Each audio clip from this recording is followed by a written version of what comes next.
জুয়েল, মাছের যোগান কেমন দেখছেন? এছাড়া দাম নিয়ে ক্রেতারা কি বলছেন আমাদের জানাবেন। দেখেন, আজ কিন্তু শুক্রবার, আর শুক্রবারে কিন্তু প্রতি সপ্তাহের কিন্তু এই শুক্রবারে ভোলার বাজারে কিন্তু মাছের কিন্তু বেশ একটা সরবরাহ থাকে। পুকুর এবং নদীর কিন্তু মাছের একটা বেশ সরবরাহ থাকে। তবে আজও কিন্তু মাছের সরবরাহ রয়েছে, তবে নদীর মাছের সরবরাহের পরিমাণ খুবই কম, সরবরাহ অনেক বেশি রয়েছে এই বাজারে।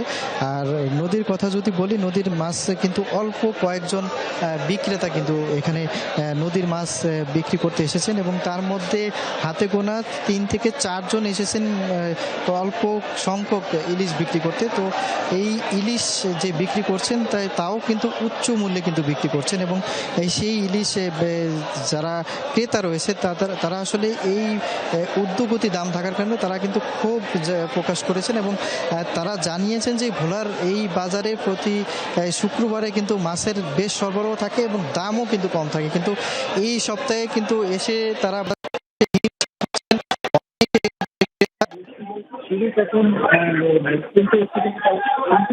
হিমশিম খাচ্ছেন। এই 1 কেজি সাইজের যে ইলিশ, এগুলো কিন্তু বিক্রি হচ্ছে 3000 থেকে 3500 টাকা দামে বিক্রি হচ্ছে, এবং 500 গ্রামের অধিক যে ইলিশ রয়েছে সেগুলোও কিন্তু 2000 থেকে 2500 টাকা দামে বিক্রি হচ্ছে, এবং যে জাটকা রয়েছে 300 গ্রাম ওজনের সেগুলোও কিন্তু 1200 টাকার নিচে কিন্তু এখানে পাওয়া যাচ্ছে না বলে ক্রেতারা জানিয়েছেন। এবং বিক্রেতা যারা রয়েছে তাদের সাথে কিন্তু কথা বলেছি, তারা জানিয়েছেন যে নদীতে ইলিশের সংকট থাকার কারণে, যার কারণে কিন্তু তারা ঘাট থেকেও বেশি দামে কিনে এনে কিন্তু বাজারে বিক্রি করছেন।